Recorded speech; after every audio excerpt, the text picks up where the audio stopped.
చిన్నప్పుడు ఎవరైనా సైకిల్ తొక్కాలని అనుకుంటారు. చాలామంది చిన్న చిన్న సైకిళ్ళను కిరాయికి తీసుకొని కానీ, లేదా కొనుక్కొని కానీ, లేదా 3 చక్రాల బండితో చిన్నపిల్లలకు సైకిల్ నేర్పించడం మొదలుపెడతారు తల్లిదండ్రులు. అలాగే తర్వాత కీయించి తొక్కడం, ఆ తర్వాత సీటు వరకు, ఆ తర్వాత పెద్ద సైకిల్ వరకు నేర్చుకుంటారు. అలాంటి సైకిల్ ఈరోజు కనిపించకుండా పోయింది. ఒకప్పుడు ఎక్కడికి వెళ్ళాలన్నా సైకిల్ అనేది ఉండేది. సైకిల్ ఉన్న వారిని చాలా గొప్పగా చూసేవారు. సైకిల్ను ఎంతో అపురూపంగా తీసి దాన్ని ఒక మంచి బట్టతో తుడిచి దానికి ఎంతో ముద్దుగా చూసుకునేవారు. అలాంటి సైకిల్ ఉన్న వారిని కూడా గొప్పగా చూసేవారు. కానీ ఈరోజు సైకిల్ అనేది కనిపించకుండా పోయింది. ఒకవేళ ఉన్నా కూడా ఎవరో ఒకరు ఎప్పుడో అప్పుడు వాడుతూ కనిపిస్తారు తప్ప దాదాపు కనుమరుగైపోయింది. అలా ఇప్పుడు బైకులు వచ్చాయి. ఈ బైకుల వల్ల చాలా కాలుష్యం పెరిగిపోతుంది తప్ప మీద కాలుష్యం లేని ఊరనేది లేదు. సైకిల్ కనుమరుగైపోయింది. అందుకే మనం ప్రపంచ సైకిల్ దినోత్సవాన్ని జూన్ 3న జరుపుకుంటున్నాం. జూన్ 3న ప్రపంచ సైకిల్ దినోత్సవం ఎందుకు జరుపుకుంటున్నాం అనేది ఇప్పుడు మనం తెలుసుకుందాం. మొట్టమొదటిసారి సైకిల్ ఎక్కిన ఆనందం మీ కళ్ళలో కనిపిస్తుందా? మీకు అసలు గుర్తుందా? ఆ జ్ఞాపకం, ఆ అనుభూతులు ఎంతో సంతోషకరమైన క్షణాలు కదా. అయితే 2024లో ప్రపంచ సైకిల్ దినోత్సవం కోసం నియమించబడిన థీమ్ సైక్లింగ్ ద్వారా ఆరోగ్యం, ఈక్విటీ మరియు సుస్థిరతను ప్రచారం చేయడం. బైక్ నడపడం నేర్చుకోవడం అనేది బైక్ నడపడం ఒక జ్ఞాపక శక్తికి సంబంధించి ఉంటుంది. వ్యామోహానికి అతీతంగా బైకింగ్ నేడు ఆచరణాత్మక ప్రయోజనాలను అందిస్తుంది. కేవలం వ్యాయామం మాత్రమే కాదు, పర్యావరణ అనుకూలత కూడా ఈ సైకిల్ దినోత్సవం చరిత్ర చెబుతుంది. UN spotlights cycling impact. UN తీర్మానం సైకిళ్ల రూపాంతర సామాజిక ప్రభావాన్ని ప్రతిబింబిస్తుంది. ప్రొఫెసర్ లెస్టిక్ సిబిల్కి ప్రపంచవ్యాప్తంగా సైక్లింగ్ను సమర్థించే ప్రచారాన్ని ప్రారంభించారు. ఎన్జిఓ మద్దతుతో ఈ అట్టడుగు ప్రయత్నం ఏప్రిల్ 12, 2018న ప్రపంచ సైకిల్ దినోత్సవాన్ని జూన్ 3న ఏకగ్రీవంగా ఆమోదించడంతో ముగిసింది.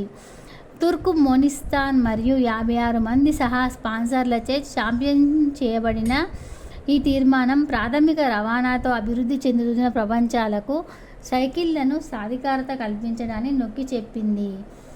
సైకిళ్లకు ప్రతీకగా విభిన్న సమూహాలను కలుపుకున్నది.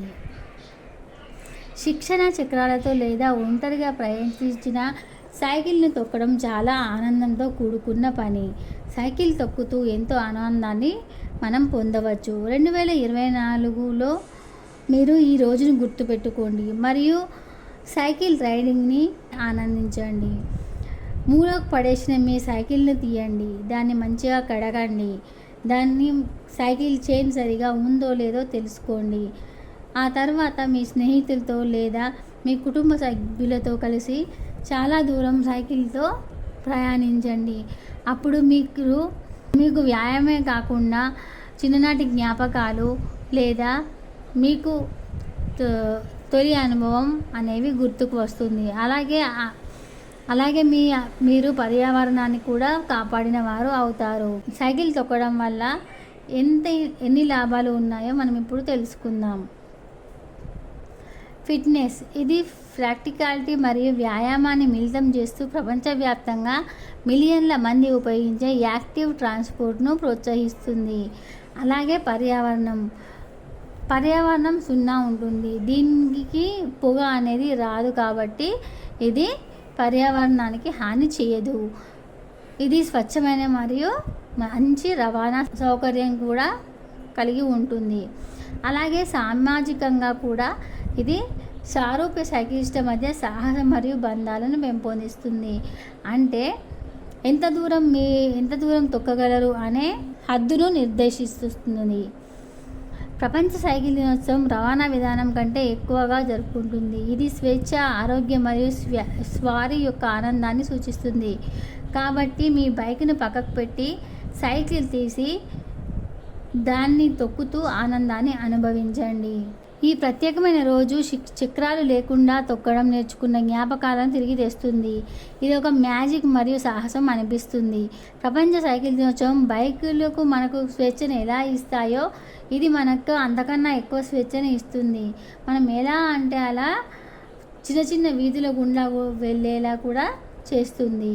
ఇప్పుడు ఎలక్ట్రికల్ సైకిళ్ళు వచ్చాయి. ఈ ఎలక్ట్రిక్ సైకిళ్ళ ద్వారా కూడా కొంత పర్యావరణానికి హాని అయినా పాత సైకిళ్ళను తొక్కడం వల్ల మీ ఆరోగ్యం అనేది బాగుపడుతుంది.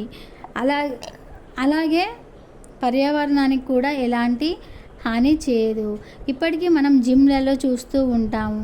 చాలామంది జిమ్కు వెళ్ళి సైకిల్ తొక్కుతారు, కానీ ఇంట్లో ఉన్న సైకిల్ తీసి తొక్కరు. కాబట్టి మీరు జిమ్కు వెళ్ళడం మానేసి మీ ఇంట్లో ఉన్న పాత సైకిల్ను తీసి కొద్ది డబ్బులతో దాన్ని రిపేర్ చేసుకుంటే అంతులేని ఆనందం మీ సొంతం. కాబట్టి సైకిల్ని తొక్కుతూ ఆనందాన్ని, సంతోషాలను, చిన్ననాటి జ్ఞాపకాలను నెమరు వేసుకుంటూ మీ ఆరోగ్యాన్ని అలాగే పర్యావరణాన్ని కాపాడుకుంటారని ఆశిస్తూ ఈ వీడియో కనుక మీకు నచ్చినట్లయితే లైక్ చేయండి, షేర్ చేయండి. అలాగే మా ఛానల్ సబ్స్క్రైబ్ చేసి పక్కనే ఉన్న బెల్ గంటని యాక్టివేట్ చేసుకోవడం అస్సలు మర్చిపోవద్దు. ధన్యవాదాలు.